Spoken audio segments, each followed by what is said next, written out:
Thank you, councillors. I believe we should now be live streaming.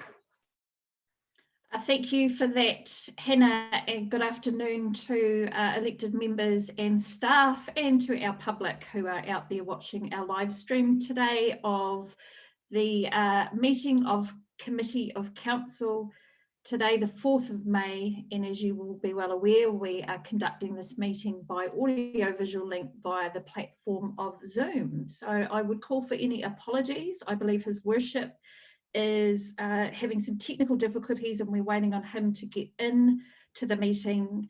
And I see Councillor Kett is not with us this afternoon. Any other apologies from anyone? Is anyone happy to move those apologies out there, please? Thank you, Councillor Abbott, seconded by Councillor Ludlow. All those in favour, if you just want to give me a wee raise of the right hand there, or your thumb emoji. Thank you. Against? Carried. Thank you, councillors. Interest register, as you know, very basic. If anything needs to be changed on that, that information needs to go through our administration team. And I'll move to item 3, which is the minutes of our last meeting held on the 28th of April. I take it that those minutes have been read. Is anyone happy to move that we receive those minutes? Thank you, Councillor Clark, seconded by Councillor Lewis. Any discussion on those minutes? Thank you. All those in favour of those minutes being adopted, please raise your right hand or accepted. All those against? You've still got your thumbs up emojis. Great, thank you. I'll take that motion as moved. As being passed, and I'll move straight to item number 4 on the agenda today.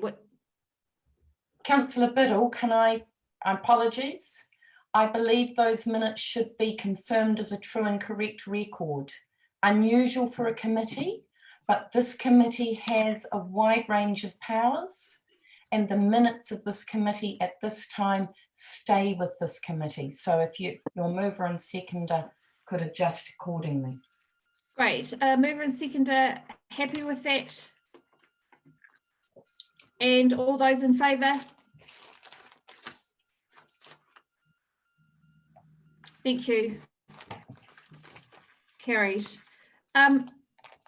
Guys, I'm just wanting to bring to your attention, before we do move into item number 4, which I failed to remember, a major late item. I'll ask Claire to speak to that item, and then ask if there is a mover and seconder who would like to move that we accept the major late item. It is in relation to Crown infrastructure, so I will let Claire lead out on that one. Thanks, Councillor Biddle. For the purposes of understanding what you're being asked to vote on in terms of the major late item, I received in the early hours of the morning a request for further information from Crown Infrastructure Partners for all of the 5 shovel-ready projects that Council has put forward. The nature of the application is such that they are looking for clarity over the funding assistance and other types of assistance sought. That needs to be back by 5 o'clock tonight. Officers have joined the meeting in order that they can talk you through each of those applications, but I'd ask that you receive that oral update as a major late item. Moved. Thank you, Councillor Abbott. Anyone happy to second that we accept the major late item? Councillor Clark, is it a question or are you accepting? I'll take that, Councillor Clark. So moved by Councillor Abbott and seconded by Councillor Clark that we accept the late item. All those in favour, please raise your right hand. And when it comes to discussion, we will obviously go through that process of questions. Thank you, team. So we'll move to item number 4, Tony, which is on our agenda. Yes. I also have a late item as well. And I'd like to address some of the issues that are sitting around the dispute that the PSA has with the council. Thank you, Councillor Clark. Can you just give us a wee bit more detail about that so we know what we are voting to accept? And I'm happy to put that motion to the table. Sure, there's been a considerable amount of media exposure and a lot of commentary on online Facebook and other social media things about our dispute that was reported in the paper and reported by the PSA. And so I have some unanswered issues that I would like to explore with the Chief Executive to find out where we're at, and certainly where we're at with the legal position that needs to be gathered on that. Thank you, Councillor Clark. I'm just going to ask for some guidance around that late item, considering we are talking about staff. I just want to make sure that we are able to do that in this forum, and if so, I will be happy to put that motion out for anyone to move and second. Is there anyone that can give us that information? Chief Executive. Councillor Biddle, my advice to council would be that it is not a matter for council to discuss. However, I also recognise that at times councils like to understand more, and in the event that council chose to seek some dialogue around it, it was a matter that should be in public excluded. Thank you, Councillor Clark. Are you happy for that to be put into public excluded? Can you speak to that, please? Certainly. Yep, I think I've already tried to raise the issues in a public excluded meeting, which is our last executive leadership team meeting, and that was closed down by the Chief Executive. So it's already been in the media. There's been a lot of commentary online about it. It doesn't require to go back into closed session. I'm not interested in any way attacking or confronting any staff member. I just want to get to the bottom of the issues that we're facing around the allegations by the PSA. Thank you. So can I take it from that you are happy for it to stay in public? You'd like to move that we put that motion into public? Yep, correct. Thank you. Because this has been brought to my attention now, what I'm going to do as the chair is request that we have a seconder to have that discussion first of all, and then I'm going to ask for some questions if that is appropriate. So my first call would be if we have a seconder to have this discussion in public. Is there a seconder to move that motion from our table? Okay, Councillor Clark, I would be happy to second that motion if that discussion would be in public excluded. I think that's fair in relation to all councillors, elected members, staff, and our staff, and obviously staff that are at the table. So I'm happy to do that. Can I just have any questions, please? All right.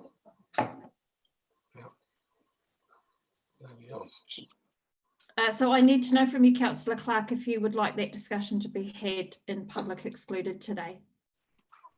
Well, obviously, if there's no option to do it in a public manner, so that our community can see what's going on and maybe get to the bottom of some of these issues, then I guess the only other option I've got is to go to public exclusion. And I'm going to have to ask the staff now that the motion has a mover and seconder, the elected members, that we bring this to the council as a late item in public excluded. So if we're happy to, we've got a mover and seconder, Councillor Clark, myself seconding that motion, that we have a conversation in regards to this in public excluded. All those councillors that are in favour of accepting this as a late item, please raise your right hand to the camera nice and clearly. Okay, so I take it that that motion's been lost. Sorry, Councillor Clark, we'll have to move on from there, and I move to item number 4 on the agenda. I'm sorry, Councillor Biddle, but for the interest of time, I need to ask for the item on shovel-ready projects to be considered first. Sure, let's take that item first. I'll take that item first, and then we will move to number 4. Tony, Now, just because I'm a bit confused, and I've been, it's thrown me, Councillor Clark, it would be good to be notified in future of any late items coming to the table, so I consider as chair if there actually can be accepted or not, and that saves everyone from a very uncomfortable and awkward position that we've been put in today. However, I take your concern, Councillor Clark. It's been raised, and obviously that motion's fallen short today. Can I please ask Langi if we've moved and seconded accepting the infrastructure late item? Yes. Great. Okay. Councillor Pottinger, can you just give me a nod? Is this question in relation to the late item that's been put in the table, or the motion that's just fallen short? the latter. Okay, so I'm going to disregard it at the moment so we can get back to business, and if we have time, we will go back to that. Councillor, that's cool. Thank you. Claire, I'll let you take the floor and get us at the motion. Sorry. Thank you, Madam Chair. I would just remind, if I could take councillors back, the government, the Crown Infrastructure Partners asked if we had shovel-ready projects. The applications needed to be in by the Tuesday immediately after Easter. I think it was the 14th of April. We had a catch up on that morning in order to consider the priority for those shovel-ready projects. At that stage, we were just putting the projects forward, and the projects went forward in the priority area of firstly, the city centre, secondly, the Stop Bank at Stead Street, thirdly, the Bluff Master Plan, fourth was water, and fifth was the Civic Administration Building. I'm now going to ask the staff that are the project leaders for each of those to briefly outline the total for the project cost and the funding that we are putting forward, that we are seeking. At the end, Madam Chair, it would be helpful if council was to, or the committee was to endorse the approach that has been taken. So that's the resolution that we'd be looking for at the end. So Andrew, if we could lead out with the city centre block. Button. Thank you. Sorry. So the sum of all the projects that were put forward for the inner city block had a total capital spend of around $270 million. When we reviewed that and had a look at the different sources of funding that were going to be available and the different options that were presented by the government as to how they might assist in ensuring that those projects go ahead, we ended up coming up with a request for a sum of 83 million in the end, and that's comprised some grant money and some effectively commercial loan from the government, and that's really to have a look at removing the risks associated with the current uncertainty and what that might cause in terms of the ability of the project to go forward.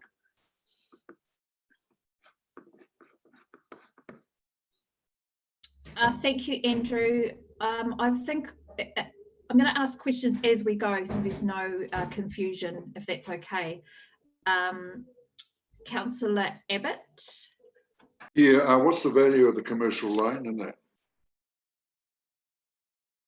So we had some discussion around that, and we thought in the end, in discussion with the directors and everyone else, that the best way to go around that was to look at replacing the bank essentially. So for a short period of time, we see some risks around the bank funding around some of the conditions. And so we thought the most appropriate way was to have a look at seeing whether or not we could get some assistance from the government to replace the bank in the short term effectively. So 50 million 53 is what the bank was in for, subject to the terms and conditions of their loan. Okay, thank you. Any further questions, please? Councillor Pottinger. Yeah, following on from Councillor Abbott, the percentage, the interest rate of the loan. Now that would vary from what the bank was going to give us. Is that correct? There's two options from the infrastructure fund. They've got effectively a concessional loan, which is not at commercial terms, whatever you might want to define that as, but most people would jump to the rate, and there's commercial terms. Again, in fairness to everyone at this stage, we're put in for a commercial loan because really the budget and the project was funded on that basis. It's really the uncertainty we see around some of the criteria for drawing down those funds more so than the terms in terms of the interest rate themselves. Does that answer your question, or is that a bit vague? Well, do we have a choice? There's an option to do either, and obviously that is something that would be discussed down the track. But at this stage, where the intention at this stage is to go the commercial, but if there was obviously a direction or a feeling that we should go something else, that's open at this stage. It's unclear. Basically, I imagine this is just a general indication as to how you want to approach it. And I suspect the concessional loan is probably more midway between a grant and a loan, whereas we're saying we'd like a grant and just the commercial loan to sort of deal with the other issue. Okay. And who makes that decision? Is that council, or is that going to be the CBD committee, the actual company? It's council's application. So if you said today that you thought we should apply for a concessional loan, then presumably that's something that we would at a bare minimum listen to, but most likely follow. But the thinking is as I've explained it as to why we've gone the way it is. Okay, no, that's fine, because the actual company itself would have been handling the original bank loan that we were going for, correct? And would still. Yeah. So this is effectively, whilst the council's running the lead on it, it's a joint application with the company that's carrying out the development. No, that's fine. Thanks, Andrew. Thank you, Councillor Pottinger. Thank you, Andrew. Is there any further questions? Andrew, I do, because I'm a bit confused, so I'm going to have to ask. It might be a silly question, I'm sorry. The concession loan, so what you're saying is that instead of going to the bank, or the company going to the bank to borrow the money, we are going to request this funding from the infrastructure fund under council, and we're going to ask them for it to be funded or loaned. Is that correct? And is the total amount that we're asking 83 million or 53? So the total amount is 83. $33 million worth of that is a grant to make up for grants that we otherwise don't think we'll get, and to assist council a contribution towards the portion that council's already committed to put in.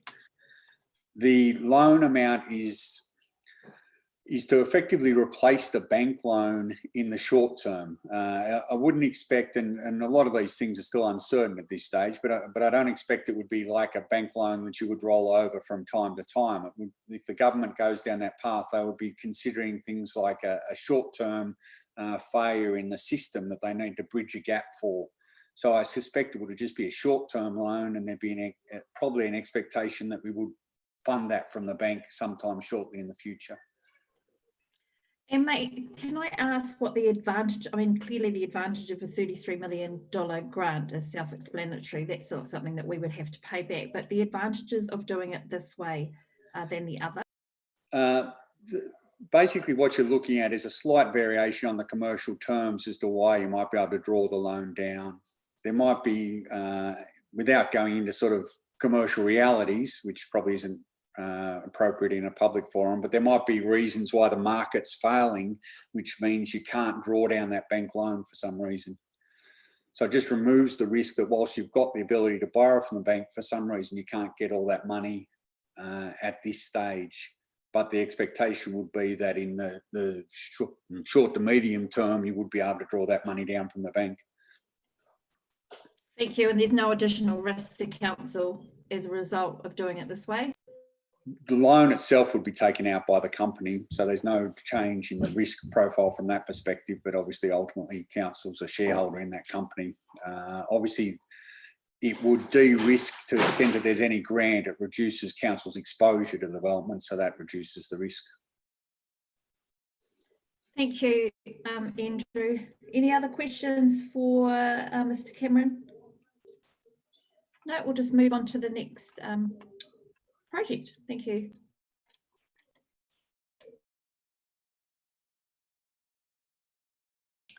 Jeremy, if you'd like to, cheers. Yep, thank you, Claire. So the next one we've got on there is the Stead Street Stop Bank. It's actually a combination of a number of projects between ourselves and Environment Southland, particular Stead Street Stop Bank, the Cobb Road Stop Bank, which ties into that, Waihopai and Otapuni Stop Banks, which are Environment Southland's, shared use path back towards the airport and the Stead Street pump station. So all of those together are 22.7 million, being ICC's portion of that is 15.5 million and 7.2 being the balance from Environment Southland. At the moment, we're looking at a funding request of 8.8 million, and that's effectively 5 million funding for ourselves.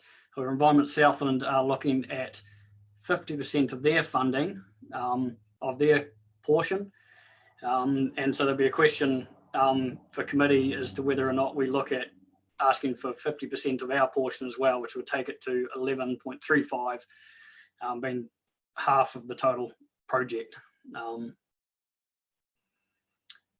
Yeah. Thank you, Jeremy. For clarification, it's a joint project with Environment Southland, and you're requesting either we take half of our full amount of our half, or the amount that you've suggested.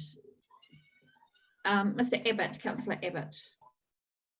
I think you might have answered my question. I was sort of keen to see that Environment Southland were 50% of their 7.2, and I believe that we should be 15% of our 15.5.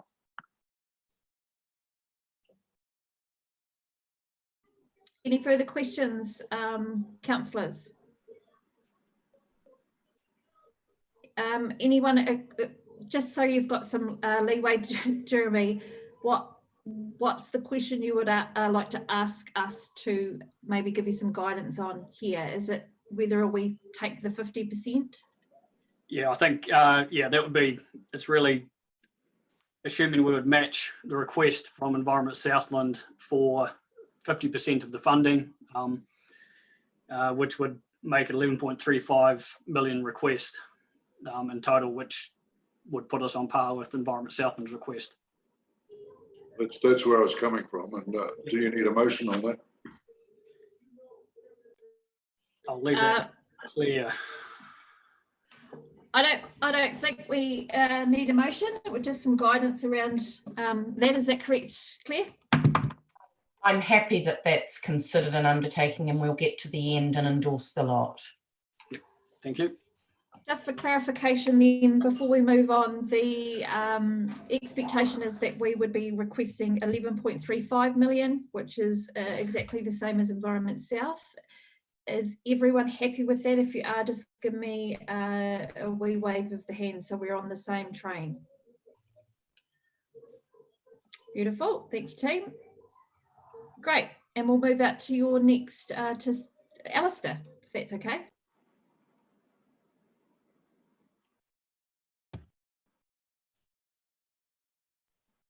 Yes, good afternoon, councillors. We put in an application totaling 15.8 million. There were 4 parts to that. The Branksholm pipeline renewal, which councillors may be aware of, was the main player in that. Just take a step backwards, all the components have actually been signalled in the long-term plan. So those were projects that were going to go ahead anyway. Now, out of that 15.8, 11.25 million is associated with the Branksholm pipeline. So we elected at this morning's discussion to just promote the Branksholm pipeline as a project we wanted funding for.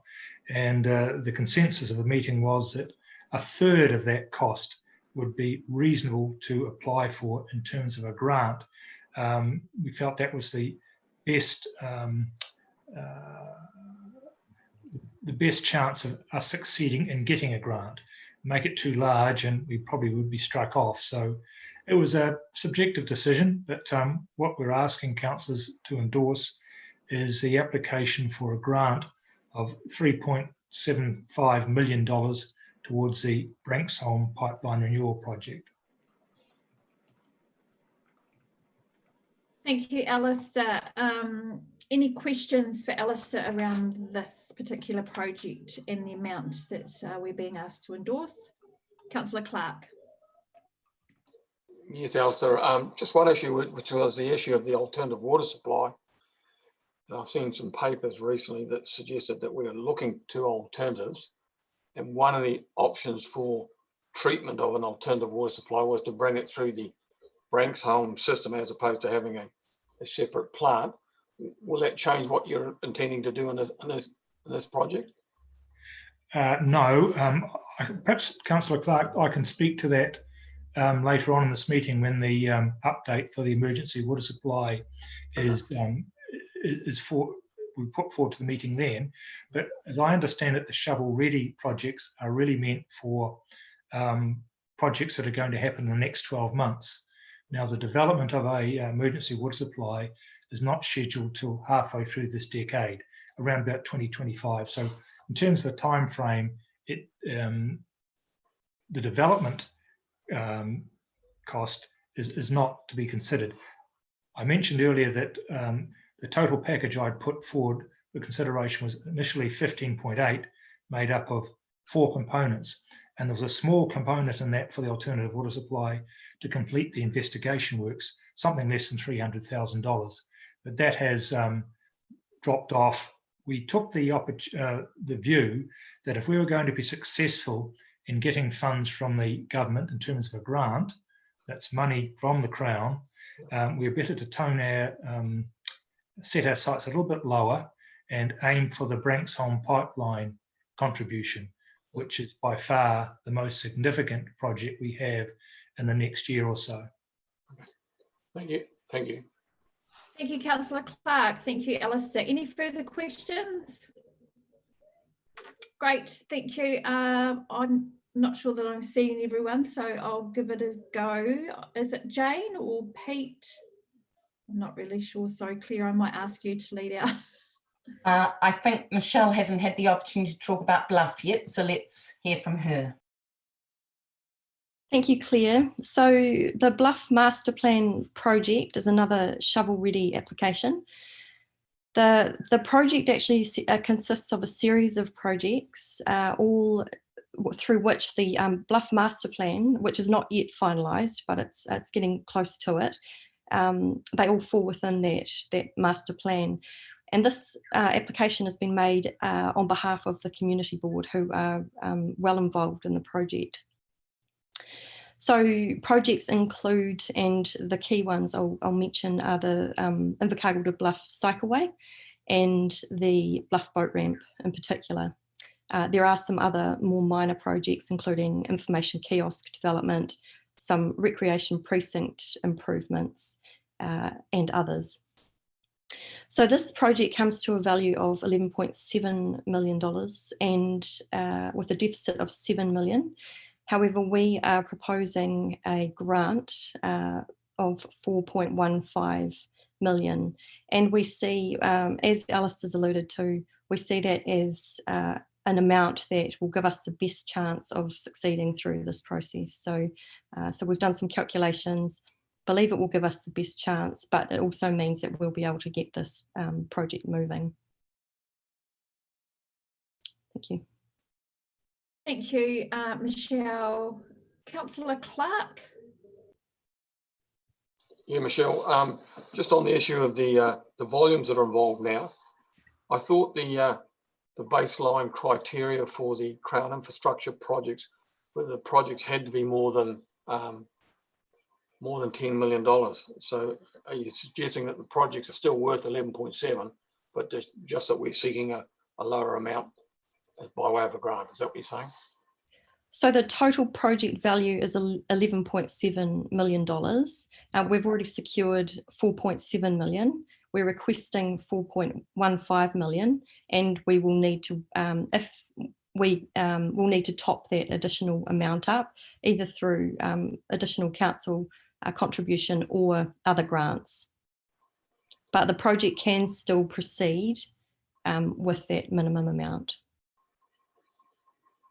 Thank you. Thank you, Councillor Clark. Does that answer your question? Thank you, Michelle. And Claire, moving on to your next project from Paul Mr. Horner.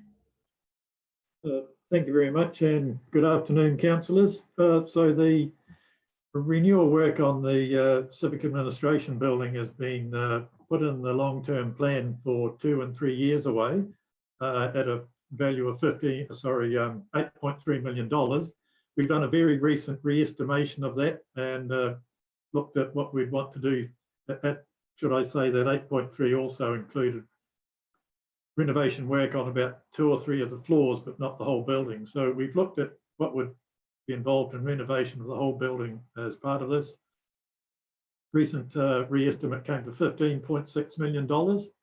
So we've looked at applying for a grant of 1/3 of that through the Shovel Ready project. So that would mean that we'd be making a grant application of $5 million in this case.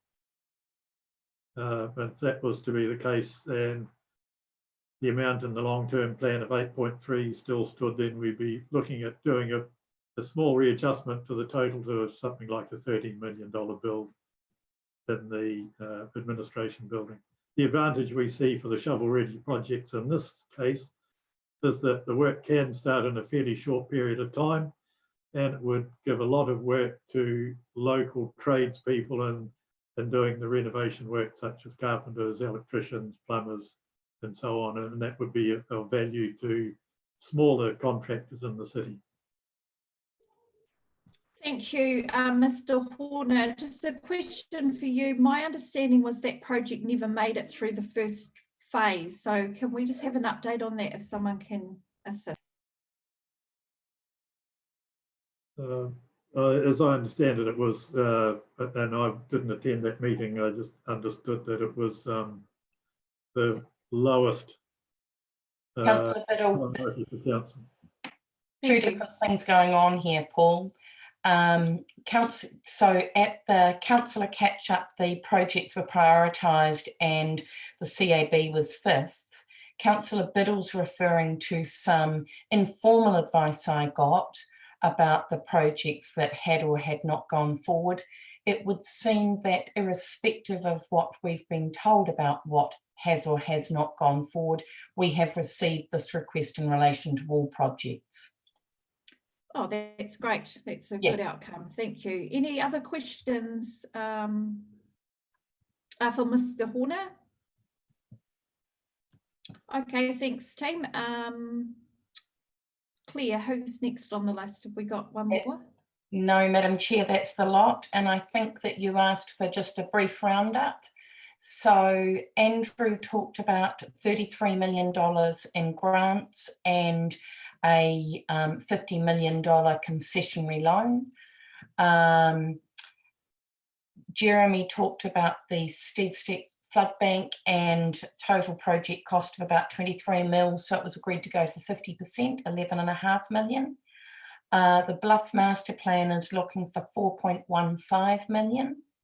Alistair spoke about focusing on the Branksholm water pipe replacement on the basis that that work could be consolidated into a shorter period, and we were looking for a third, or 3.75 million, and 5 million for the civic admin building.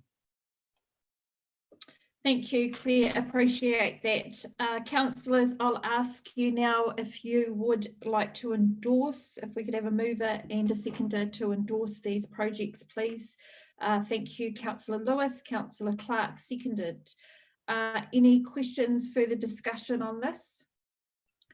Just one, Thank you, Councillor Abbott. Go ahead. if I can. I'm just thinking about the Civic Administration Building and what Paul said about local environment and local people, tradesmen. That would be applicable across all of these events, I hope, that the priorities would be given to our local people. Councillor Biddle, if I respond to that on behalf of everyone, I think the point that Paul was really making was that it was a different type of contractor that would be involved in that to the other projects. I think it highly likely that we'd be looking to utilise local contractors, and I would also flag to you that the government is saying that part of the response they'd like to see from us is a different approach to procurement. So you can expect to hear more from that if we are successful in getting any of this funding. Okay, thanks. Thank you, Councillor Abbott. Thank you for that response, Claire. Councillors, it's obvious that we have an opportunity and a good one at that. So we'll put that motion that's been moved and seconded that we endorse these projects. It will generate more capital to be done quicker and hopefully a lot more jobs for our people in our community who are facing some pretty tough times. So I'll put that motion. All those in favour, please raise your right hand. All those against? Thank you, team. Motion carries. Alrighty. For some reason, I have been kicked out of my agenda on the computer, so we will move to the next item, which was item 4 from memory of the agenda. Please correct me if I'm wrong.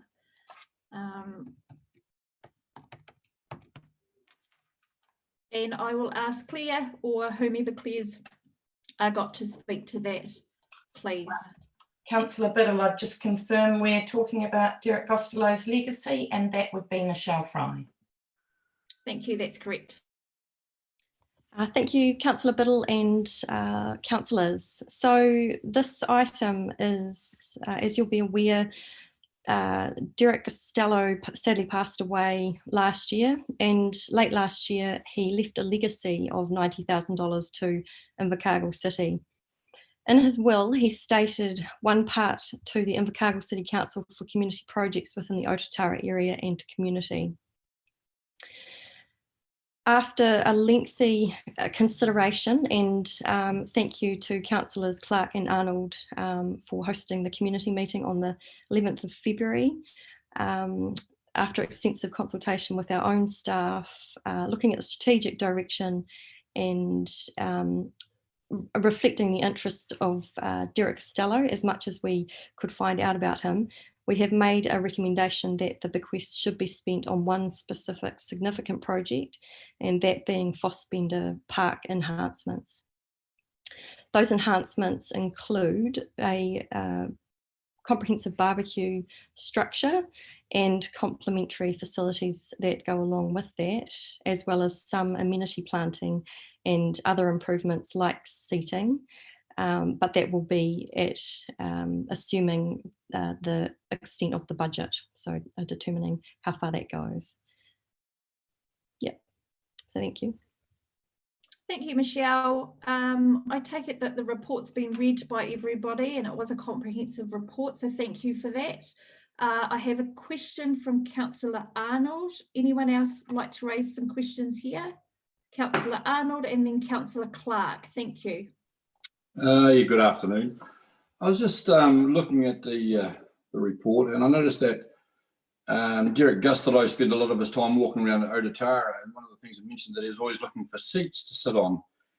And I was just thinking, for something a bit more permanent than that, and perhaps required a little bit less maintenance going forward, could be possibly have been park benches or something strategically placed around Ototara for people that do walk around, and a lot of people do walk around here, for people to actually sit on. And because if you build a barbecue at Fossbender Park, which to be fair, is actually an Invercargill park, not an Otatara park. It's not really part of Otatara, it's part of the Sandy Point domain. I was just thinking that you can only actually get one group of people using it at a particular time. So the uses will be a lot more limited. So I'd be thinking that, you know, just in my view, park benches might be a better option. That's just a thought. Thoughts? Thank you, Councillor Clark. Michelle. Thank you, Councillor Arnold. Sorry. So thank you. I appreciate those comments, and we have thought long and hard about this one, and the comment of seats has come up because I am conscious that he did walk around the community a lot. My view is that a one significant project, which the Fossbender Park enhancements, it would include a number of seating arrangements, so I wouldn't expect it to be limited to one family. I do feel that one significant project would would maximise the $90,000 towards a single project, and therefore give it more significance. I do feel that maybe park benches around Otatara may get lost. However, I would also be willing to have a conversation about if there are park benches missing in and around Otatara. I would love to hear about it too. But I still am of the view that Fossbender Park is the appropriate location. Thank you, Michelle. Councillor Clark, and then I'll go back to Councillor Arnold because I see that he wanted to raise a question of that. Is that right, Councillor Arnold? Yeah. Thank you. I'll go to Councillor Clark first and then come back to Councillor Arnold. Thank you. Yes, thank you, and thank you to Michelle for presenting this paper. I don't support the one project concept. Councillor Arnold and myself took quite a bit of time and effort to consult with the Otatara community about what they wanted. About 18 or 19 suggestions for the use of the legacy were thrown up. We had a public meeting and we condensed that down to about 12. Interesting to note that the Fossbender barbecue suggestion was actually 12th on our list of 12. So priority wise, it's not high for the community. I don't agree also with the concept that council's coming from, that part of the legacy could not be gifted by way of funding to a couple of three organisations that operate within Otatara. One is the Land Care Group that does a lot of work around land care and also does a lot of work with promoting conservation and environmentalism with school children. And the other project is the Bush Haven that rescues and rehabilitates damaged birds, in particular pigeons and tuis. And so I'm struggling with both those concepts. And I guess high up on our list was also the need for a new Otatara sign that could also acknowledge Derek's gift. So I guess I'm a little bit in opposition to what's being proposed. I would prefer to have a range of 4 or 5 projects, and certainly the grants to the Bush Haven was actually at the top of our list because we felt that was a small voluntary group that needed some help building cages for the damaged birds. Thank you, Councillor Clark. I'm going to move to Councillor Arnold. I've got Councillor Soper. I have then got Councillor Crackett and then Councillor Lewis. So if you just take your lead from the previous councillor, that would be great. Yeah, just back to you, Michelle. I just noticed in the thing it just said one barbecue. You did mention more seats, but still only one barbecue to use. And the sort of seating I was thinking of personally was something in relation similar to what you'd have in Queen's Park, which are concrete and permanent and don't get moved around. Also, so probably more supportive of what Councillor Clark's mentioning there as well, because being at the meeting and hearing what the people did actually want, it was, as I say, the Fossbender thing was number 12 on the list. Yeah, thank you. Thank you, Councillor Arnold. I'll move to Councillor Soper. Thanks, Madam Chair. I've given quite a bit of thought to this legacy from the point of view of a lawyer, And the first principle of a lawyer drawing up wills, and I hasten to say I didn't have anything to do with drawing up this will, but I have drawn up several other wills, is that the carrying out of the intentions of the person who made the will counts for a great deal and is an absolute responsibility. I was therefore quite concerned when I started to see suggestions about gifting any part of this legacy to other trusts that are well known in the Otatara area. And I hasten to say I support those trusts that have been named, but it is very obvious to me from a legal perspective that if Mr. Costello had wanted such a legacy to be made, he would have actually written it in his will in that form. Those trusts are very well known in Otatara. Mr. Costello was a very long-term resident. It would have been a much plainer legal matter if he had wanted to donate to trusts for that to have been put in the will as specific clauses. The fact that it isn't comes back to him having gifted one part of his estate to the Invercargill City Council for projects.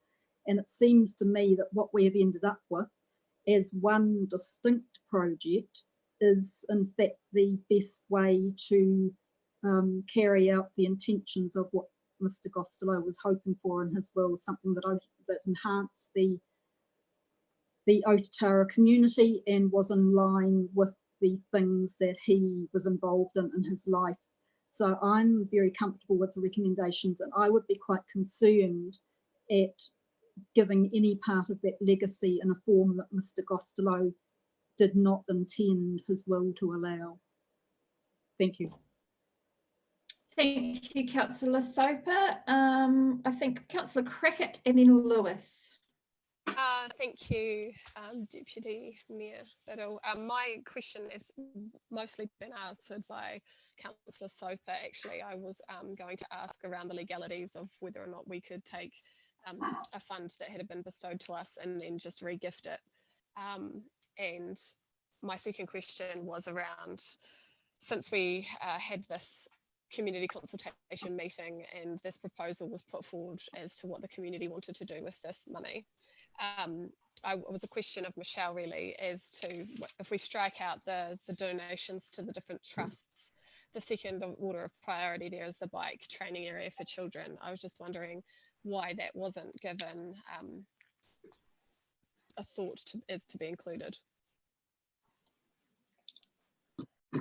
Thank you. So I guess I come back to Derek Costello's interests. So we spent quite a bit of time trying to learn about him and his interests, and we understood that he enjoyed walking and spending time exploring. So we felt that this Fossbender Park project was more in keeping with his desires. We also, I guess I'm aware of Sandy Point and the relative proximity of Sandy Point to the Otatara community, and the fact that there is a bike pump track within close proximity, as well as the mountain biking area. So those were all factors that were considered. Thank you, Michelle. Thank you, Councillor Crackett. We'll move to Councillor Lewis. Thank you, Deputy Mayor. I concur with Councillor Soper and also Councillor Crackett, of course, and obviously Michelle. But on page 18 of board books, the conclusion really summed up through the discussions of his lawyer, the recommendation be spent on one significant project, because apparently he indicated through his will, and that was confirmed through discussions with the lawyer. I have not been privy to the lawyer or the will, of course, but that really sums it up. That it should be spent on one project. I respect the input that Councillor Clark and Councillor Arnold put in with the public discussion, and also, of course, the will or discussion results from the public discussion. But when it boils down to it, if the will inferred or his lawyer had discussions with the gentleman, then perhaps we should abide by that discussion. Thank you. Thank you, Councillor Lewis. I just have a question of Michelle, or two probably. Michelle, how did you learn about Mr. Costello, if that's the right pronunciation, and I fear that it's not? And who was it that you spoke to in relation to getting some information about him and what his interests, etc. were? And secondly, to Councillor Arnold, I think Councillor Clark may be able to answer the question around the projects within the printout that you gave us from the meeting with the community. How many of those would fit into Mr. Costello's wishes? Okay. Michelle. So the first question, so I had actually a staff member connect with the Mr. Costello's lawyer, and I'm not sure this is the appropriate forum to go to specific names at this point, but it was a direct conversation with Mr. Costello's lawyer, and that was, we did spend quite a lot of time trying to understand more about Mr. Costello. So that was our best shot at that. So. Thank you, Michelle. That's very helpful. Councillor Clark or Arnold? Councillor Clark, can you answer my second question at all? Yeah, can you just run that past me again, Tony? I just would like to know, after you spoke to the Ototara community, what projects would be relevant to Mr. Costello? Gosh, and yeah, in that specific list that you gave us from the community of Ototara. Sure. I think the more relevant ones for us, and the ones that came up high up on our list, if you take the other donations out, it comes up number 2 on our list, was the issue of having a new Ototara sign, something that might be in metal type construction like you see at Bluff, which is quite outstanding, and a part of that could acknowledge Derek's donation to the community there. So I'd still like to see that there, irrespective of whether we go to Fossbender Park. And I guess the other issues that came up was quite a strong demand to upgrade the school pool, which needs some significant work done on, and there's fundraising already there. But to help that, I think it would help in some ways keeping the local children active. At the moment, the school's not in good, and the school pool's not in good shape. And so, but if we're getting down to just one project, and I don't want to limit it just to one, but if it's one project, I guess the real issue will be the issue of, do we do the Ototara Reserve? Do we do the Bushy Point? Do we do Fossbender? And to me, it makes not a lot of difference which project we do to that. But I think, given that we've got 90,000, it wouldn't be unreasonable to put 10,000 towards a really spectacular sign that leads into Ototara. The one that's currently there is made of wood and it's really falling apart. Thank you, Councillor Clark. Councillor Pottinger. Right, couple of issues. Talk about what maybe the intention of Mr. Costello was. The walking bit is quite important, and I think everyone would recognise the amount of people walking over the last month. It's like the scene from one of those apocalypse movies where everyone's out, and it's quite amazing. And without a doubt, Fossbender Park feeds into some of the most amazing walking tracks around. You know, whether you call it Sandy Point or Ototara, I mean, to me, it's Ototara, it's the same thing. You've got sort of naturally formed forest tracks that change occasionally, and people explore those, and they go all over the place. You've got the windrows left by the forestry people, and you go round and round and round, and it's an amazing place, and it's a good off-dog area too. You've got a great car park at Fossbender Park, and then you've also got Kilmop Track, which is the beautifully formed bush walk right in the heart of that area, and that's amazing. That is truly like a premium walk, that you can do. And I think the whole Fossbender Park with its nice paved entrance, or the gravel entrance, it's got good parking. It now has the fencing to stop hoons getting onto the grass area to destroy that. You talk about bike area for kids to learn, that can be done in there. The barbecue is one of those things that can be added any time, but that within Fossbender Park, you could have a legacy recreation area in memory of this man for donating this money. I don't think the sign is something that if I left 90,000 and someone said, "Oh, Rangi, your money was going to be used as a sign and you're going to be known for it," I personally wouldn't be using it for that at all. That's something the City Council can do and is responsible for, just like we're way overdue of having our own signs for the Invercargill City. We've been talking about that for ages. So that Otatara sign can go on that list. But I think this whole project at Fossbender can incorporate so many great things. And the Otatara people are the first off the block to use this. It's just down the road. We're talking about doing up the grounds at Anderson's Park, and that's going to be for obviously Invercargill people to get out there and use it. Now, for Otatara people, this is either walk down there or you jump in your car and you're in 5 minutes. So I'm right behind developing this. It's a brilliant part of Sandy Point and offers so much for everyone. So, yep, I think it's a good idea. And I mean, Michelle's going to bring back a plan for what they intend to do, and we can look at that, and we still can critique it and massage it. So yeah, I'm right behind it. Thank you, Councillor Pottinger. Welcome to the meeting, Your Worship. I believe you had technical difficulties. I'm very pleased to see you here today with us, so that's good.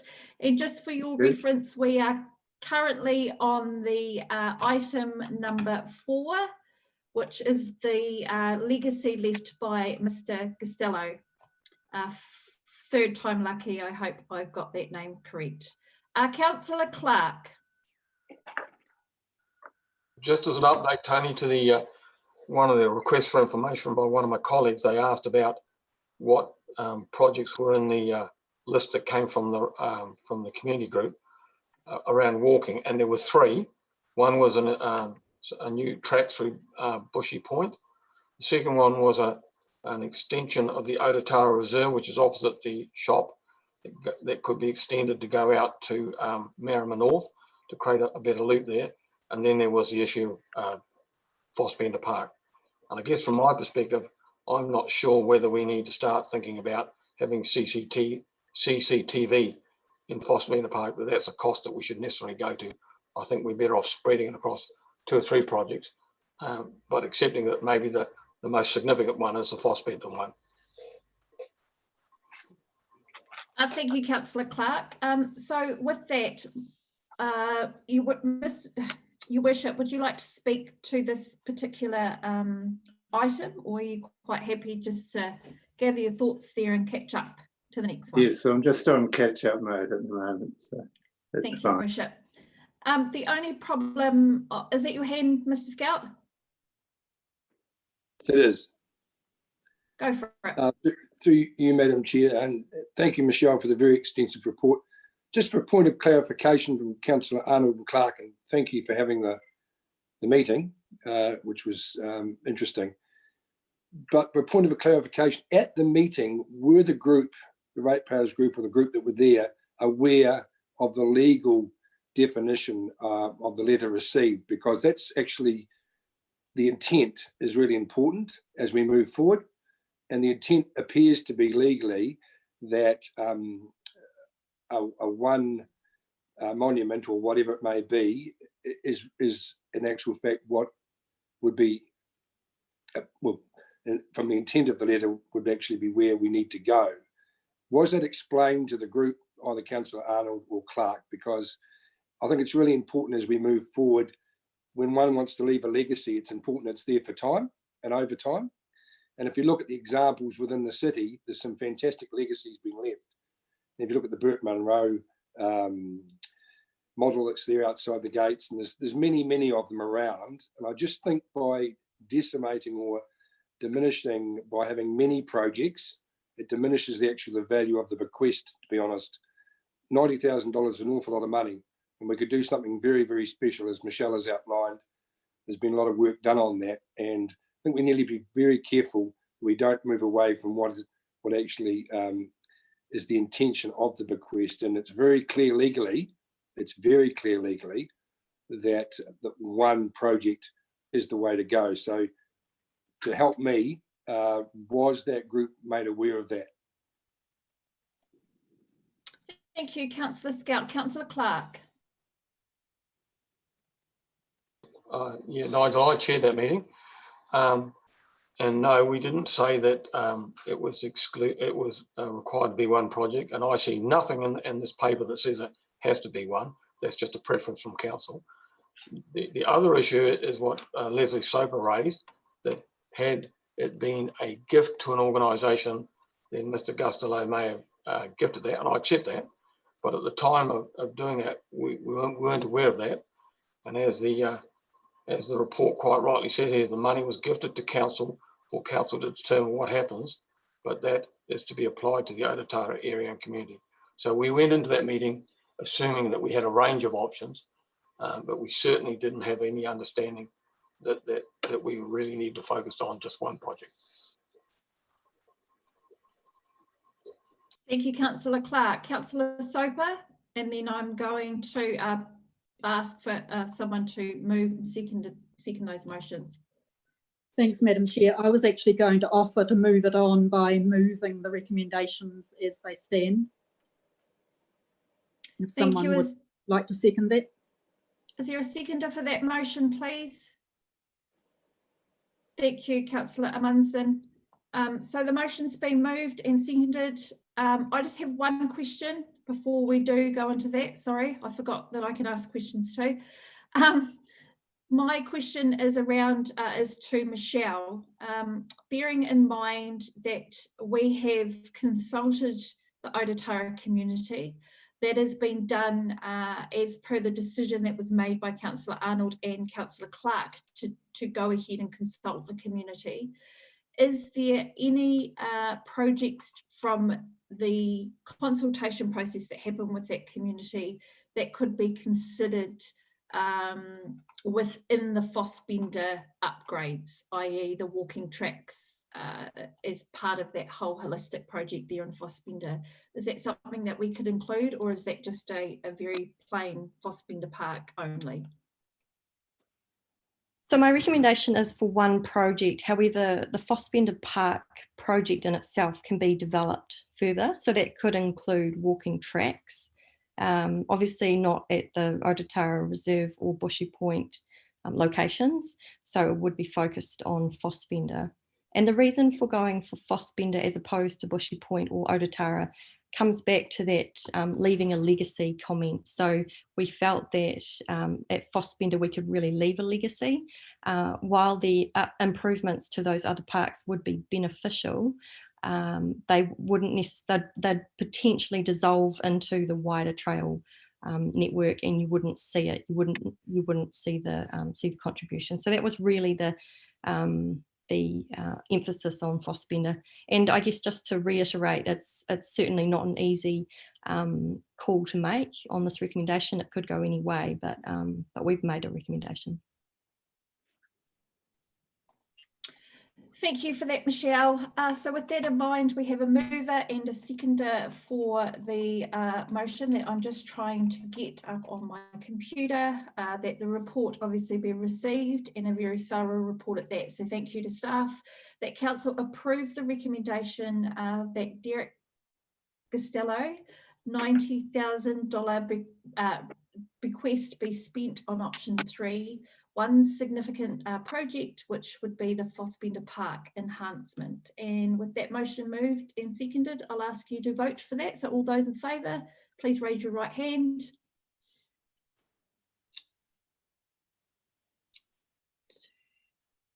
And against? Yeah, Tony, I'd like my vote recorded as being opposed. Thank you. Thank you. So I just wanted to clarify, not everybody have voted, but Your Worship, were you for or against in that motion, please? No, I thought I shouldn't vote on it because I didn't hear the Thank debate or you.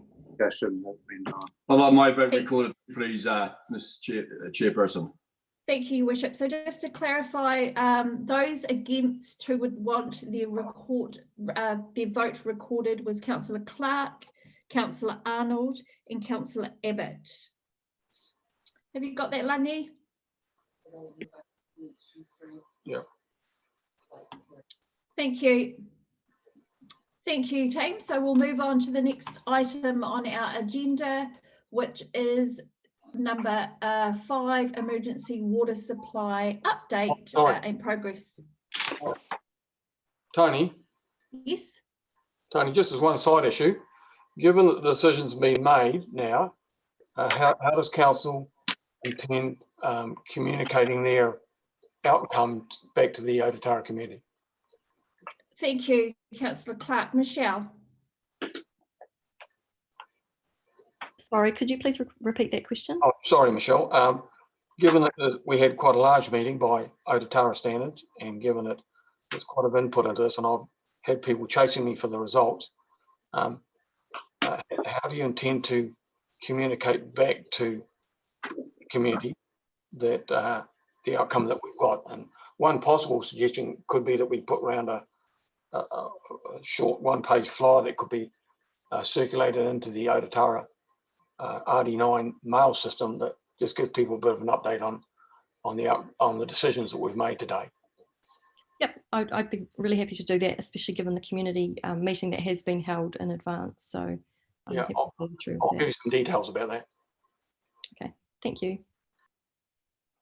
Thank you, councillors. So we'll move now to the next item, which is obviously the water, and I will hand you over to Alistair, I'm assuming, on that one. Thank you, Alistair. Thank you, Councillor Biddle. This report has been prepared at the request of our Chair of Infrastructure and Services, Councillor Pottinger, just to update councillors and keep them in touch with this project. Invercargill has been looking for, or has a strategic objective of establishing an alternative water supply to diminish its risk of vulnerability should its main supply, that's the Ariti-Branksome scheme, fail for any reason. Most water supplies throughout New Zealand of a comparable size to Invercargill have more than one supply. Invercargill has the one, and Invercargill and Bluff, that is, only the one supply. So should it fail, would be in catastrophic circumstances. So our long-term plan has made provision for a development of a alternative supply to act for emergencies midway through this decade. And it is anticipated that the best water supply to counter our current risk and be of least cost is that which would come from an underground source. So we have made some progress towards that investigation. Council, in its collective contribution with all other Southland councils, entered into a exercise which was convened by the then Venture Southland to carry out a survey of the southern region for not just water supply, but for mineral exploration and for seismic faulting, which gave an indication of that there were groundwater sources that would be suitable. Council then, after receiving a report from local experts, committed to phases 1 and 2 of what was a 4-phase investigation study. Those phases were, phase 1 and phase 2 were to estimate the water treatment that might be required from an underground water source, and also model it to where would be the best places to look for it, because as you can appreciate, putting bores down looking for water supply is just like prospecting for any underground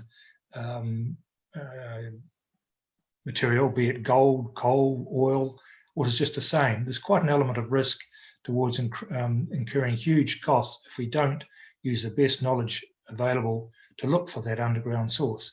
So we've now received report back from phases 1 and 2. They are provisional only because council in an earlier meeting, March of last year, I believe, resolved to have those reports for phase 1 and 2 peer reviewed before going towards consideration. So the results that my report is provisional on this report in so much that it hasn't been peer reviewed. But really what it says is that the water that's likely to come from an underground supply here in Southland will require treatment because it's likely that it will have manganese and possibly iron, which you'll have to remove. There's a reasonable cost associated with that, I might add too. And secondly, that there's probably 4 places that warrant further investigation as to the location of where we might find this source. They are in the Aurora Plains, coincidentally, where we have a rather large land holding at the moment that was set aside for industrial development. The confluence of the Makariwa-Ariti River, and possibly the Myers Reserve, which is close by our major reservoir and pump station. That was put in mainly because it was be very convenient if we were able to find a source which is close to our existing infrastructure. So the recommendation is that we proceed forward, getting peer reviewed, getting the report on phase 1 and 2 peer reviewed, and bring it back to council for its consideration. I'll take any questions if there are any. Thank you, Yes. Mr. Murray. Councillor, sorry, Your Worship, the Mayor, and then Councillor Clark. Was that Councillor Arnold that had his hand up too? Yes, excuse me for lateness, Madam Chair. I had, as you said, a few technical problems. It just seems to me every council that I've sat through, at some stage, someone will raise the issue of that water supply, and we haven't got it on tap in the case of emergencies, and they all come down to the same issue, is that the cost is so prohibitive and the quality is debatable. And it's, I mean, when I got on here, it was the Hiroko pipeline was the big trend.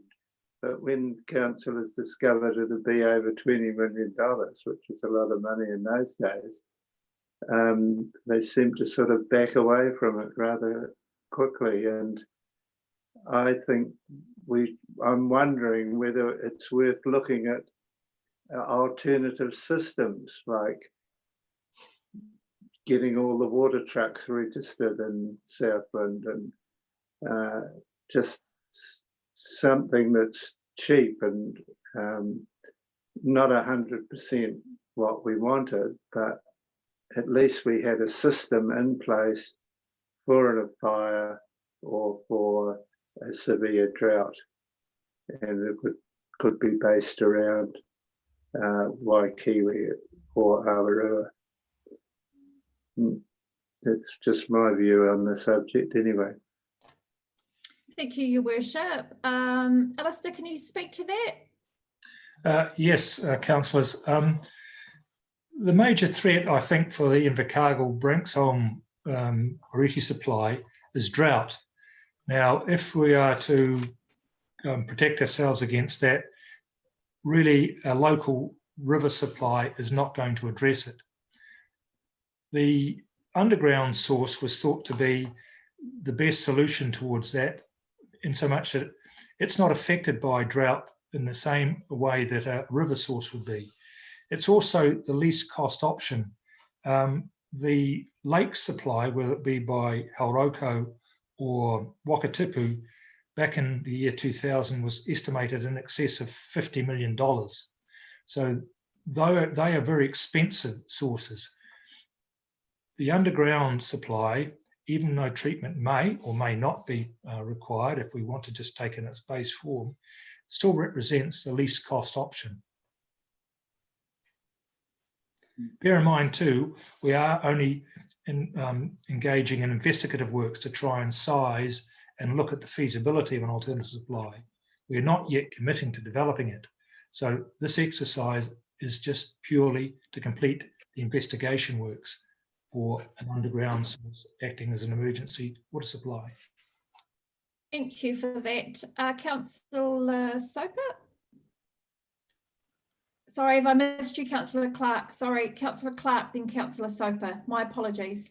That's all right. Alistair, just a couple of issues. I recall a couple of years ago that council approved $50,000 toward drilling. And I guess what I'm hearing from you now that it's of no value to go drilling. It's a little bit like prospecting, that you just a bit of a stab in the dark. So are you suggesting that we haven't done any of that work yet, any drilling? That's correct. More recently, council agreed that we should really try and obtain the best information we could before committing to on-site work such as drilling, because drilling is very expensive.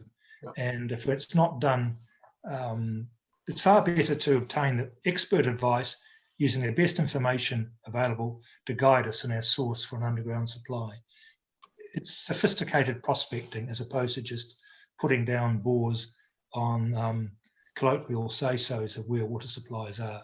It's likely that our supply is from a deeper source than that which is currently being experienced by farm bores and most of the bores that have been used around Southland. Invercargill was on a bore supply up until the late 1950s in what's now called the Gore lignite measures. But towards the end of that time, the yield was the amount of water we could obtain was diminishing. Someone's colloquial description was like sucking water out of a lump of clay. So you want to be able to find a source that's going to give us a sufficient yield and also be of best quality possible. Southland is not like the Canterbury Plains, who are very lucky to obtain water from the mountains in the Southern Alps through gravel deposits which allow water to run rather freely. Southland is not like that. It's a much more restricted and poorer quality water, likely to be from an underground source. And the second question, while I've got your ear, I noticed that you mentioned the possibility of piping water from Lake Wakatupu or other lakes. And I've put a paper up already through the council from a member of the public that suggested that we should look at the option of piping from Monowai. Monowai being roughly 3 times the distance of the pipe that we've got going to Bluff. He said that initially, as you reflected, these projects are very expensive, upwards of $50 million. But back in the day when it was costed, those pipelines were predominantly concrete and asbestos mix, and that the plastic ones that we can use now are much cheaper to install and easier to maintain. So is that still an option that we could be looking to? I would disagree about the cost of pipelines in today's world being less than what it was, say, 20, 30 years ago. I think they're still comparable. Still an expensive item to put in. You might just refer to our Branxholme pipeline renewal of $11 million of some 10 kilometres in length.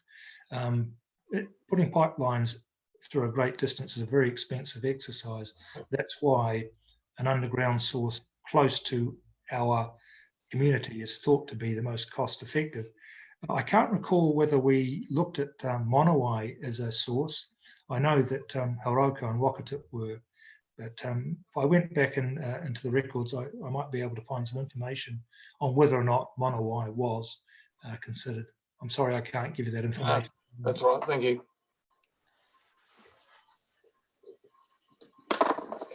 Thank you, Councillor Clark. Thank you, Alistair. Councillor Soper. Thanks, Madam Chair. First of all, Alistair, very appreciative of the report and the update. I just wanted to go back to the geophysical material we were originally provided with when we started the process of starting this investigation, and just reflect that the Chatham Formation and the geophysical material we got at that time seemed to be probably the best possible way we could proceed at the time, and one of the more exciting geophysical pieces of material to come out for some time. So I'm quite pleased to have the update and to know that now we're just waiting for the peer review. I think that phase 1 and 2 was well worth doing, because if we didn't explore the Chatham Formation, I think we would be doing probably the public of Invercargill, but also of the whole of Southland, a bit of a disservice by not looking at that fairly exciting looking option. So I'm really keen that we receive your report, and that we wait for that peer review to come through, and then see where we're going to proceed from there. So yeah, basically thanks for the report. I still think it's an exciting exploration to have undertaken, and I look forward to the peer review. Thank you. Thank you, Councillor Soper. I'm assuming from that you're moving those recommendations. Thank you. And I'm moving to Councillor Pottinger. Thanks, Tony. I think Alistair touched on an important part of this project is risk, and what the biggest risk is, and without a doubt is the supply. So whether it be drought or a contamination of the Reedy River that put it out of action. Now that risk would also have to take into effect how long would it be out of action for, and we can analyze these things. We can look at how long potentially would a drought last, and 3 years ago it got quite scary, and then it rained, thank God, and everything was fine again. But this is a real problem, and we do need to sort it out. So in my mind, it is the supply, and how long would we need the supply for before the Reedy was back in action again? That's a key thing, because you go to the extreme of running a pipeline to a lake, well, you may as well cancel the Reedy project out altogether and just take the water from that. So let alone resource consent. So I've got no favour in even contemplating pursuing any of those ideas. But the underground water that would have to get to our treatment station, because there's no point in building a second treatment station. The other risks that are at hand would be an earthquake. And if we got a pipeline break or from Branksome into town, now we'd have to look at how long potentially the repair of that would take. And Alistair would probably have an idea of those sort of things. And I imagine that we would have contingency plans, people on maybe standby to get those things fixed. So this project really, I see, to move forward to, I think Alistair said about 5 years time, or I'm not sure when that, in the LTP, but that second underground supply, which without a doubt is the only option, has to, through these studies, be found. And if you can get the pipeline to get to Branksome at a reasonable cost, so Ararua, as I mentioned in the paper, would have to come all the way past the city and back again. So I see that as maybe the third option. But the risk to get sorted is that supply from Reedy and a backup one. So that's what this whole project is about, not reinventing the wheel. That's my comment. Thank you, Councillor Pottinger. I have a mover for those recommendations. Is there anyone happy to second that? Yep. Sorry, was it? I've got about 6 hands up there now. So I'll take. Was it Your Worship? Did you want to second that motion? Was that you? Yeah. Okay. So moved and seconded. All those in favour of those recommendations on the report, please raise your right hand. Thank you. Against? Thank you, councillors. Carried. That's great, team. Thank you. Moving to, and I must say thank you, Alistair, for your time today. So you're waving us goodbye. Thank you. Councillors, moving to item number 6, which is our rates rise for July 2020 to July 21, obviously. Just to remind you, we've had extensive workshops, a huge amount of information, quite a bit of robust discussion amongst us. And so I welcome that discussion back to the table today. This report has been done as a result of Councillor Clark's request from the last meeting that we give our community a direction about where we anticipate we go with the rates rise. And so I'm going to pass the report, take it as read, and ask David Foster to speak to this, please. Thank you, Madam Chair. Do you mind if I share my screen? I'll just run through the PowerPoints that we've run through in the past, slightly updated, to come back to the rationale for why. Thank you. Goodness gracious, I've got so many things open here.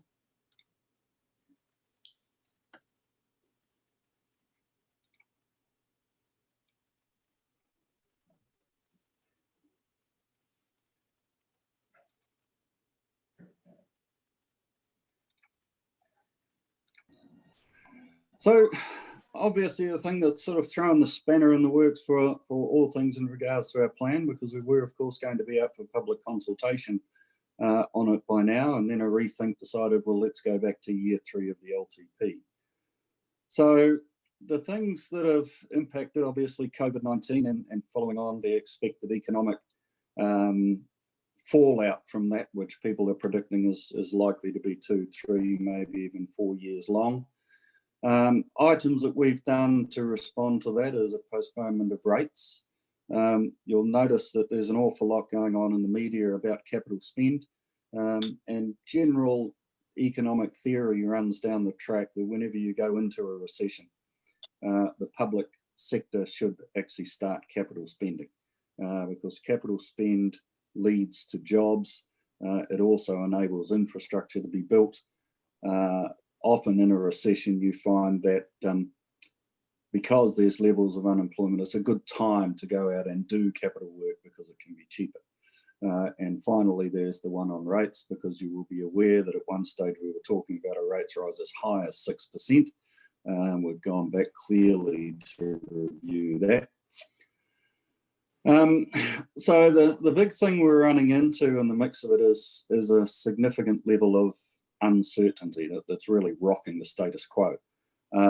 So at the moment, there's so much movement, it's somewhat difficult to base a reliable prediction on what's going to happen. So therefore, our plans need to be far more flexible.